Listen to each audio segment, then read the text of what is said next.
Voir le bon côté de la vie et des choses en musique mais aussi en livres, c'est ce que propose le prix du livre européen.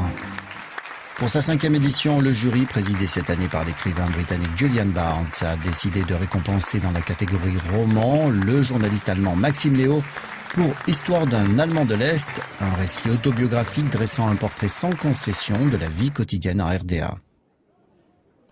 J'ai essayé d'écrire un livre sur ce dont je me souviens de la RDA. La plupart des livres et des films sur ce sujet parlent de la Stasi ou des mouvements d'opposition pour les droits civils. Il n'y a rien entre ces deux sujets. Il faut soit se battre pour les droits civils, soit être un traître. J'ai essayé d'écrire sur le fait qu'il y a eu aussi une vie normale, une vie de famille, des gens qui ont été tristes, heureux, amoureux, pas amoureux, sur le fait que tout était possible.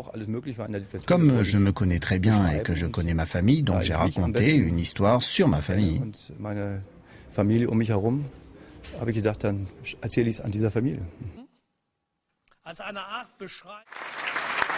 Dans la catégorie essai, c'est la journaliste polonaise Anna Bikant qui a été récompensée pour Le crime et le silence, Jedwabne 1941, la mémoire d'un pogrom dans la Pologne d'aujourd'hui.